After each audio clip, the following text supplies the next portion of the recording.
वक्त की बड़ी खबर के साथ चुनाव से पहले बीजेपी में वापसी करने वालों की संख्या बढ़ती जा रही है। आपको बता दें कि आज जयपुर के पूर्व मेयर विष्णु लाटा ने फिर से बीजेपी ज्वाइन कर ली है। सांगानेर क्षेत्र में विष्णु लाटा की मजबूत पकड़ है और इसके साथ ही सुनीता भाटी और राजेश मीडिया के साथ ही कई और नेताओं ने भी आपको बता दें कि बीजेपी ज्वाइन की है। इस दौरान बीजेपी के प्रदेशाध्यक्ष सीपी जोशी, नारायण पंचारिया और गजेंद्र सिंह शेखावत मौजूद थे। तो पूर्व मेयर विष्णु लाटा को बीजेपी में देखिए इनकी वापसी हुई है और लगातार अब बीजेपी का जो कुनबा है वो बढ़ता जा रहा है। राजेश मांडिया ने भी बीजेपी का दामन थाम लिया है, वो तस्वीरें भी हम आपको टीवी स्क्रीन पर दिखा रहे हैं और कई अन्य नेता है जो बीजेपी अब ज्वाइन कर रहे हैं। तो देखिए आने वाले दिनों में चुनाव है और उससे पहले अब बीजेपी का जो कुनबा है वो दिन पर दिन बढ़ता ही जा रहा है।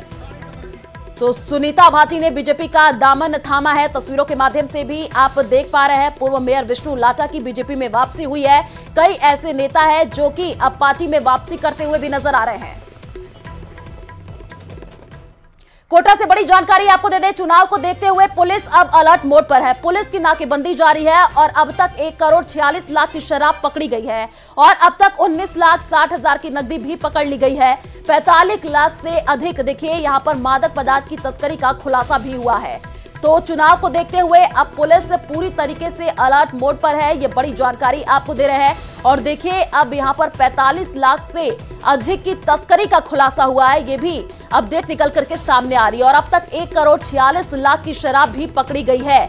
तो पुलिस अब पूरे तरीके से अलर्ट मोड पर नजर आ रही है और अब तक 19,60,000 की जो नकदी है वो भी पकड़ ली गई है। कोटा से आपको ये बड़ी जानकारी दे रहे हैं और जगह जगह पर नाकेबंदी भी की जा रही है क्योंकि आने वाले दिनों में चुनाव है और उससे पहले अब देखिए पुलिस पूरे तरीके से अलर्ट मोड पर नजर आ रही है। जगह जगह पर नाकेबंदी की जा रही है और अभी तक 19,60,000 की जो नकदी है वो पकड़ ली गई है। 45 लाख से अधिक की तस्करी का भी खुलासा हुआ है। ज्यादा जानकारी के लिए संवाददाता ओम प्रकाश हमारे साथ फोन लाइन पर जुड़ चुके हैं। ओम प्रकाश, चुनाव को देखते हुए पुलिस पूरी तरीके से अलर्ट मोड पर है, जगह जगह पर अब देखिए नाकेबंदी की जा रही है, अभी क्या अपडेट है?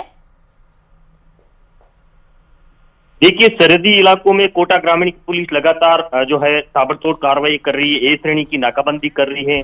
अब तक का जो कुछ दिनों का इन्होंने पुलिस ने आंकड़ा दिया है उसमें ये कहा जा सकता है कि 1,46,00,000 रुपए की शराब अब तक जब्त की जा चुकी है, जबकि 45 लाख रुपए की मादक तस्करी का भंडाफोड़ हो चुका है। करीब 19 लाख रुपए से अधिक की नकदी बरामद की जा चुकी है।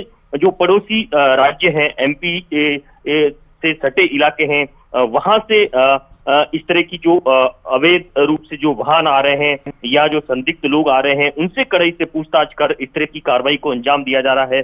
और लगातार ताबड़तोड़ पुलिस की कार्रवाई के बाद ये कहा जा सकता है कि बदमाशों में हड़कंप सा मचा हुआ। हालांकि कोटा शहर पुलिस अलग कार्रवाई कर रही है क्योंकि दो अलग अलग जो कोटा ग्रामीण और शहर पुलिस अलग अलग कार्रवाई कर रही है।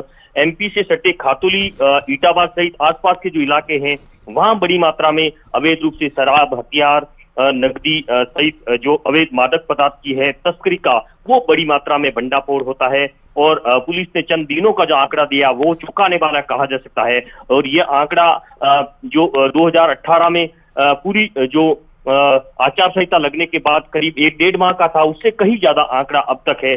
तो ये कहा जा सकता है कि कोटा ग्रामीण पुलिस नहीं बल्कि कोटा पुलिस तमाम जो ए श्रेणी की नाकाबंदी है वहां पूरी तरह से अलर्ट है। हथियारबंद जवान है जो आरएससी के और ब्लैक कमांडो तैनात किए गए हैं, वहां इस तरह की कार्रवाई को अंजाम दिया जा रहा है। कुछ दिनों पहले कई साथी बदमाशों को भी गिरफ्तार किया गया था और लगातार कार्रवाई के बाद बदमाशों में हड़कंप मचा हुआ है और ताबड़तोड़ कार्रवाई के बाद अब विधानसभा ठीक है ओम प्रकाश, आप नजर बना करके रखिए, आगे भी आपसे अपडेट लेंगे। फिलहाल शुक्रिया तमाम जानकारी साझा करने के लिए।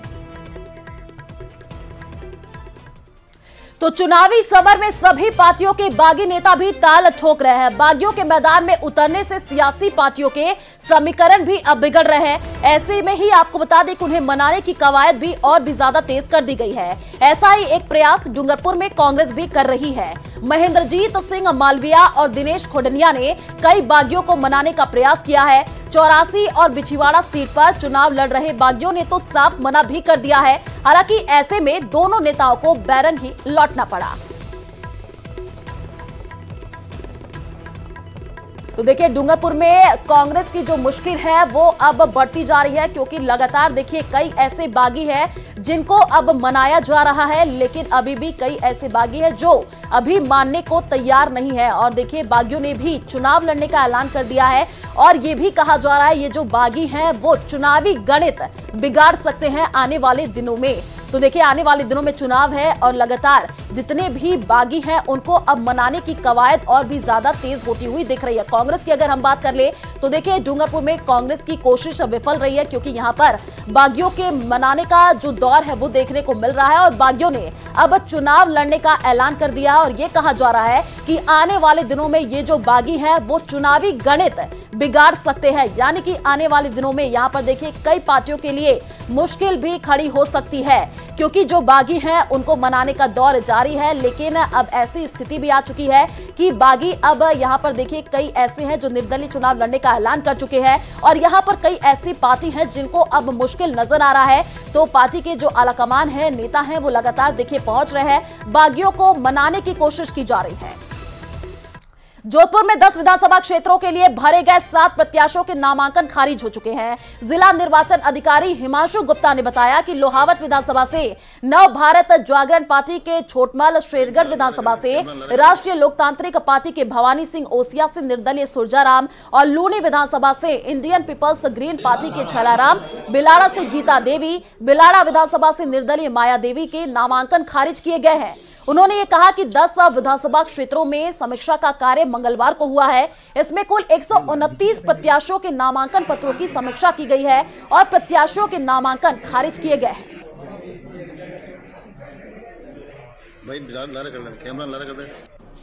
टोटल जो कैंडिडेट्स थे स्क्रूटनी से पहले वो 129 थे।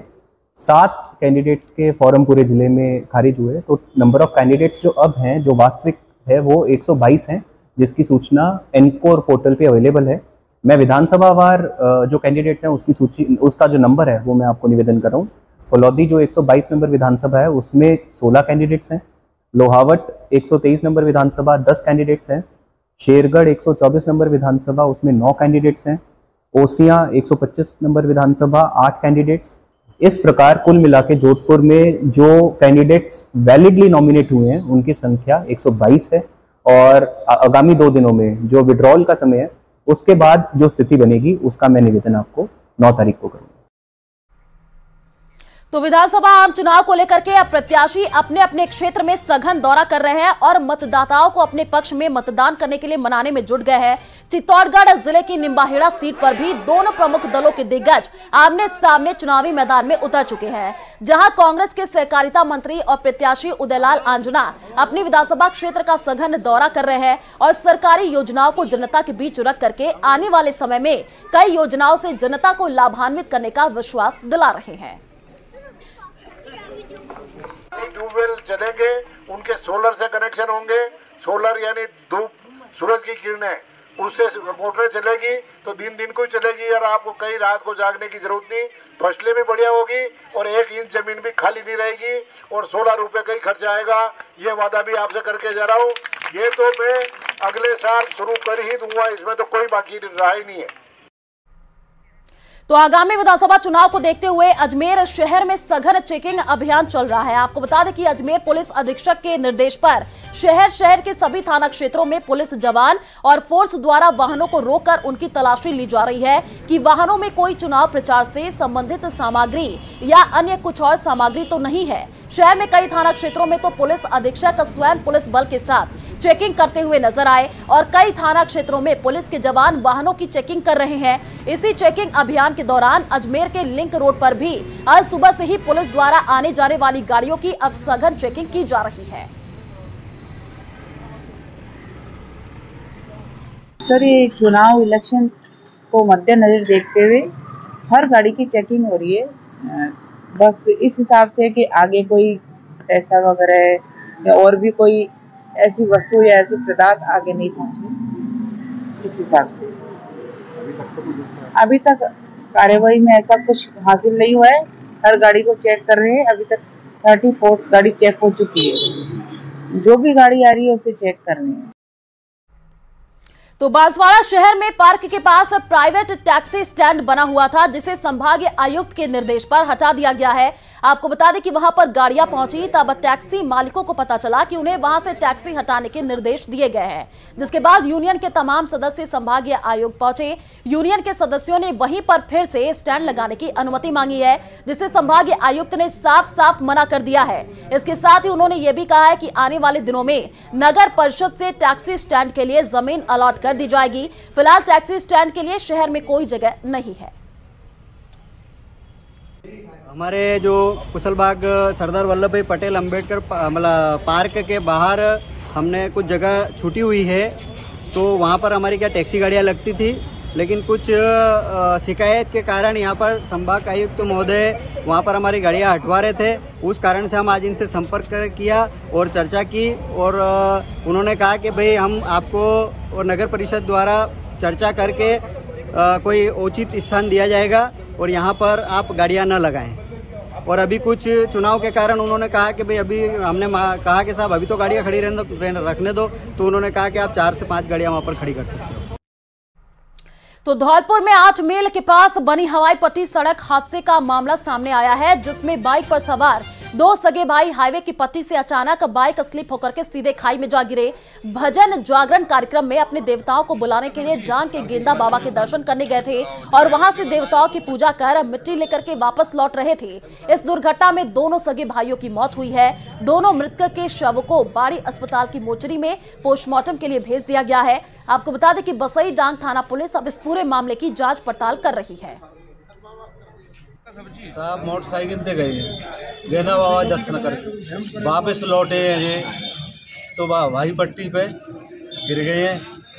हम देखे हमारे घर इनके भाई और आए, वे ना मिले, तब वापस गए, तब मिले। तो 2008 जयपुर सीरियल ब्लास्ट मामला, आपको बता दें कि सुप्रीम कोर्ट ने ट्रायल कोर्ट से सभी रिकॉर्ड को तलब किया है। पीड़ित परिवारों और राजस्थान सरकार की याचिका पर आदेश, और देखिए सुप्रीम कोर्ट अब जनवरी में सुनवाई करेगा। आपको बता दें कि बड़ी आरोपियों की अपील पर सुप्रीम कोर्ट का संशोधन से इंकार।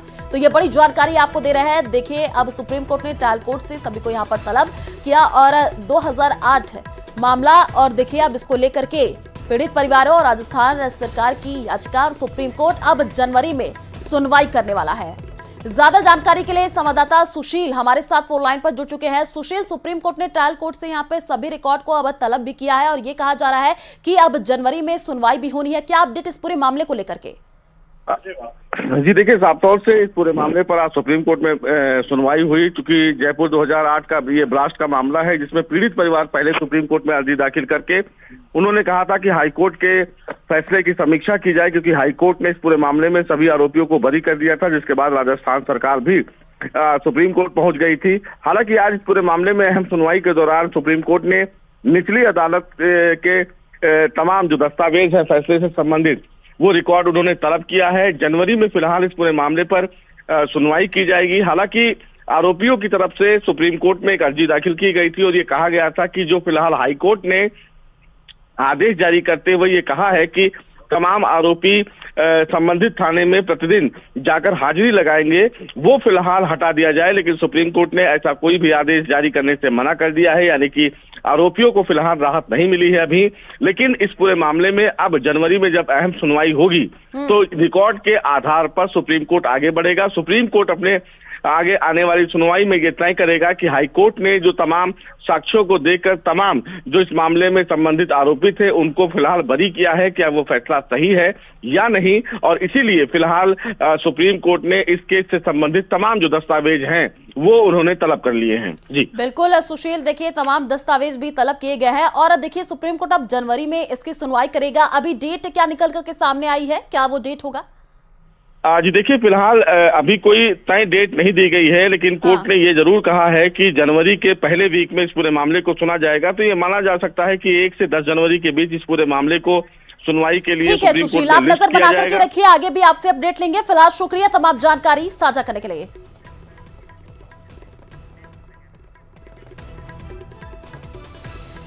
तो बीजेपी प्रवक्ता सुधांशु त्रिवेदी प्रेस कॉन्फ्रेंस कर रहे हैं, क्या कुछ कह रहे हैं वो आपको सुनाते हैं। क्या मातृभाषा में हम प्रेरित करेंगे या उसको हम सपोर्ट करेंगे? अब इन्हें 75 साल के बाद अंग्रेजी शिक्षा याद आ रही है। वो एक कहावत है ना, अंग्रेज कब के चले गए भारत को देकर आजादी, पर अभी तलक तुम गई नहीं चर्चिल दादा की परदादी। अंग्रेजी के लिए कहा गया था। और उससे ज्यादा महत्वपूर्ण बात यह है कि राजस्थान का मुख्यमंत्री कह रहा है, वो अशोक गहलोत जी का, वो आपको सेंटेंस याद है कि अच्छा दिखने और अंग्रेजी बोल लेने से कोई समझदार नहीं हो जाता है। याद है ना किसके लिए बोला था? अपनी पार्टी के नेता के लिए बोला था ना। तो मैं याद दिलाना चाहता हूं अशोक गहलोत जी को कि साहब अंग्रेजी बोलने से आदमी समझदार नहीं हो जाता है। अब आज आप कह रहे हैं अंग्रेजी माध्यम के स्कूल खोलेंगे, तो आप अपना मजाक उड़ा रहे हैं या राजस्थान की जनता का मजाक उड़ा रहे हैं? ये उन्हें स्पष्ट करना चाहिए। ये कांग्रेस की गारंटी की असली हकीकत है। दूसरा, इन्होंने कहा साहब फ्री लैपटॉप बांटेंगे। अभी तक स्थिति यह है कि पिछले सरकार में इन्होंने कहा था 93,000 छात्रों को लैपटॉप का वितरण करेंगे। कितनों का हुआ? अभी तक तो हुआ नहीं। 3,500 बेरोजगार छात्रों के लिए इन्होंने, या बेरोजगार युवकों के लिए कहा था भत्ता देंगे। कितनों को मिला? परंतु मैं यह भी याद दिलाना चाहता हूं, आज लैपटॉप की उपयोगिता और सार्थकता बढ़ी है, तो इसलिए बढ़ी है श्री नरेंद्र मोदी जी के नेतृत्व में आईटी रेवोल्यूशन आया पिछले 9 सालों में। आज हम सब जितनी सहजता के साथ ब्रॉडबैंड की स्पीड और ब्रॉडबैंड की कॉस्ट, इसमें इतना भारी परिवर्तन आया है कि 2013 में औसत ब्रॉडबैंड की स्पीड 1.7 मेगाबाइट पर सेकेंड थी।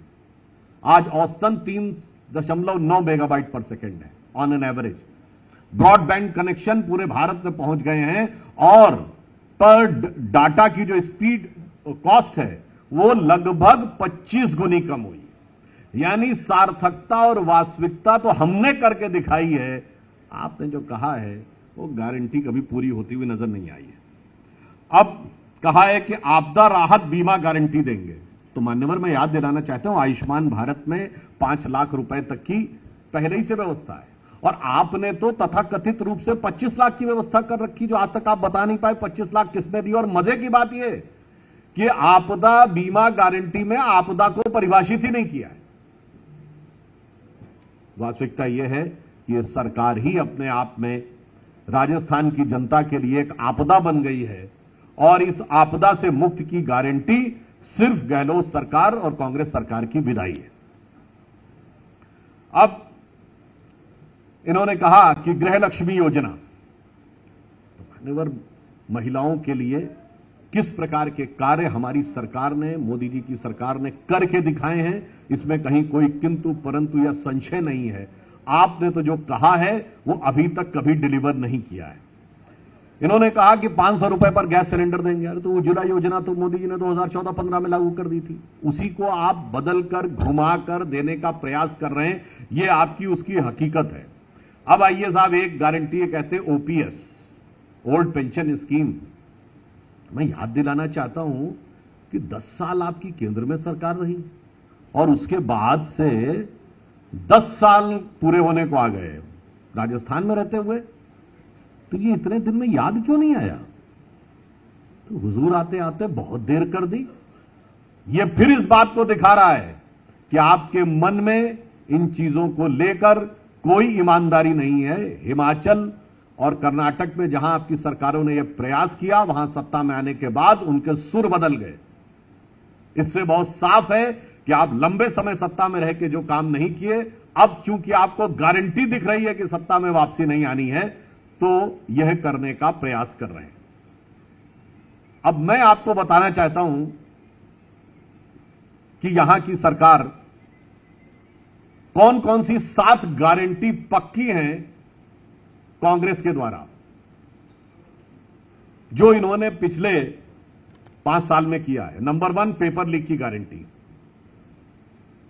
वैसे तो ऐसा कोई संभावना नहीं है, पर कभी अगर ये आ जाते तो क्या होता? पेपर लीक की गारंटी। नंबर 2, महिलाओं पर अत्याचार की गारंटी। नंबर 3, दलितों के उत्पीड़न की गारंटी। अपराधियों की दबंगई की गारंटी। लॉ एंड ऑर्डर की पोजीशन कभी राजस्थान में इतनी खराब नहीं थी जितनी कि अब हो रही है। दंगाइयों और कट्टरपंथियों के जुलूस निकालने की गारंटी। पीएफआई की रैली कोटा में याद है आपको। भ्रष्टाचार और घोटालों के अंबार की गारंटी और किताबों में मुगलों को महान लिखने की गारंटी। ये 7 गारंटियां हैं जो राजस्थान की सरकार ने दी है और जो कहा है उनमें से कुछ भी पूरा नहीं किया है। यह दर्शाता है कि कथनी और करनी में कितना अंतर है, परंतु राजस्थान की विवेकशील जनता समझदार है और वो इन सारी बातों को समझकर समुचित प्रत्युत्तर देगी। और मैं एक बिंदु और कह देना चाहता हूं कि इंडी गठबंधन के ये तथाकथित INDIA गठबंधन, जिसका हिंदी में नाम भी 10 में से 9 कांग्रेस के नेता सहज रूप से नहीं ले पाते हैं, जिसमें आखिर में IA है, इंक्लूसिव अलायंस है, अब लगता वो एक्सप्लोसिव अलायंस हो गया है, क्योंकि कोई किसी को चालू पार्टी बोल रहा है, कोई किसी को चिरकुट पार्टी बोल रहा है। आपको ऐसा सुंदर अद्भुत समन्वय किसी गठबंधन में देखने को नहीं मिलेगा। कितने सुंदर सुंदर विभूषणों से एक दूसरे को विभूषित करते हुए वो अपनी एकता की कसमें खा रहे हैं, मगर आज तो साहब ऐसा एक्सप्लोसिव काम किया है। इस इंडी गठबंधन के सूत्रधार बिहार के मुख्यमंत्री नीतीश कुमार जी ने महिलाओं के लिए जो भर्त्सना योग्य निंदनीय बयान दिया है, मेरा सीधा सवाल है कि सोनिया गांधी जी और प्रियंका गांधी जी ने मुंह में दही क्यों जमा रखा है? आप इंडी गठबंधन के सबसे बड़े दल हैं और नीतीश कुमार तो बोल भी चुके हैं, आपका नेतृत्व होना चाहिए।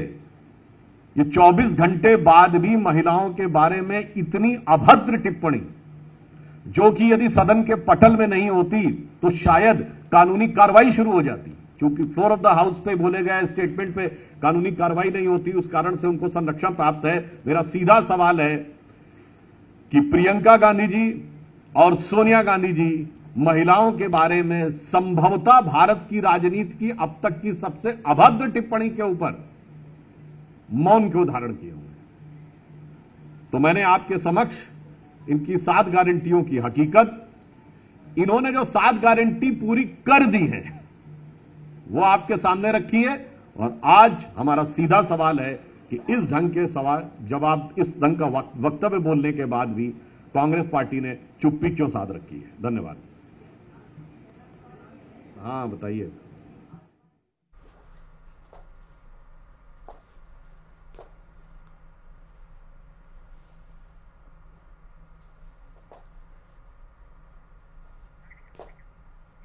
तो चलिए रुक करते हैं अगली खबर की ओर। अजमेर के रामगंज थाना क्षेत्र में संपत्ति विवाद के चलते 2 भाइयों के बीच झगड़ा हो गया, जिसमें एक भाई की तबीयत बिगड़ने से आपको बता दें कि मौत भी हो गई है। पीड़ित पक्ष के लोगों ने इस मामले की सूचना पुलिस को दी है और पुलिस अब इस पूरे मामले की जांच में जुटी हुई है। संपत्ति विवाद पिछले 12 सालों से चल रहा था और आपको बता दें कि पीड़ित पक्ष ने हत्या का मामला दर्ज करवाया है। वहीं पुलिस ने इस पूरे मामले में मृतक के रिश्तेदारों को हिरासत में ले लिया है, जिनसे अब पूछताछ की जा रही है। खारीकुई के निवासी हैं। भगवानगंज में मेरे फादर का एक प्रॉपर्टी का डिस्प्यूट है, पुरानी प्रॉपर्टी है जो भाई के साथ बंटवारे में है, तो वो उसको इलीगली खोल के बैठे थे। हम पहले भी 1-2 बार बोल चुके हैं कि बंद कर दो। एक बार हमने बंद कराई है सालों पहले, दूसरी बार अभी हम बंद करने के लिए हमने बोला कर दो, उन्होंने मना करा। हम पापा मेरे को दुकान पर बिठा के खुद भगवानगंज की जो पुलिस चौकी है वहाँ गए, वहाँ पे FIR कराई है कि इसको बंद करने को बोलो, पर वो कोई रिस्पॉन्स ही नहीं दे रहे थे। तो पापा उधर जैसे ही पहुँचे वहाँ पे उन्होंने हाथापाई किया, हाथापाई में धक्का दिया, सर पे लगी और सर पे लगने के बाद मैं जैसे मुझे फ़ोन आया मेरे किसी मित्र का और मेरे अंकल साथ में गए थे उनका कि भाई यहाँ पे आ जा, तबीयत ख़राब है उनकी। मैं दुकान खुली छोड़ के भागा हूँ, वहाँ पे देखा तो मैंने बॉडी में कोई मोबिलिटी नहीं थी, सीधा फिर यहाँ पे आ गया।